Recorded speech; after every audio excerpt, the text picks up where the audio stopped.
ব্রাহ্মণবাড়িয়ার শতবর্ষী দ্বীনী শিক্ষা প্রতিষ্ঠান উম্মুল মাদারিস জামিয়া ইউনুসিয়া মাদ্রাসার বার্ষিক সভা আগামী ১৩ ও ১৪ নভেম্বর অনুষ্ঠিত হবে।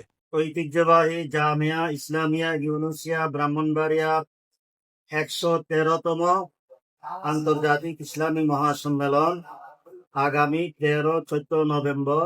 দেশের ঐতিহ্যবাহী ইসলামী শিক্ষা প্রতিষ্ঠান উম্মুল মাদারিস জামিয়া ইউনুসিয়া ব্রাহ্মণবাড়িয়ার বার্ষিক সভা আগামী ১৩ ও ১৪ নভেম্বর শহরের কাজীপাড়া জেলা ঈদগাহ ময়দানে অনুষ্ঠিত হবে। এ ইসলামী মহাসম্মেলনে সভাপতিত্ব করবেন হেফাজতে ইসলাম বাংলাদেশের মহাসচিব আল্লামা শায়েখ সাজিদুর রহমান এবং এদারায় তালিমিয়ার মহাসচিব মাওলানা শামসুল হক ছাতিয়ানি। সম্মেলনে প্রধান অতিথি হিসেবে উপস্থিত থাকবেন বিশ্ববরেণ্য মুসলিম রাজনীতিবিদ, প্রভাবশালী আলেম ও আওলাদে রাসূল, ভারতের সাবেক সংসদ সদস্য আল্লামা সাইয়েদ মাহমুদ মাদানী। প্রধান অতিথি হিসাবে উপস্থিত থাকবেন আওলাদে রসুল আল্লামা সৈয়দ মাহমুদ মাদানী দামাত বারাকাতুহুম। ভারত দেওবন্দ থেকে আরো একজন আসতেছেন, মৌলানা হুসাইন পালনপুরি দামাত বারাকাতুহুম।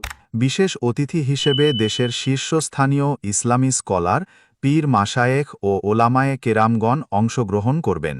জামিয়া ইউনুসিয়ার মোহতামিম ও শায়খুল হাদিস আল্লামা মুফতি মুবারকুল্লাহ সাহেব মাহফিলটি সফল করতে জেলার সর্বস্তরের জনগণের প্রতি আন্তরিকভাবে উপস্থিত থাকার আহ্বান জানিয়েছেন। বাংলাদেশের ইসলামী শিক্ষা, চিন্তা ও আন্দোলনের ইতিহাসে জামিয়া ইউনুসিয়া এক উজ্জ্বল নাম।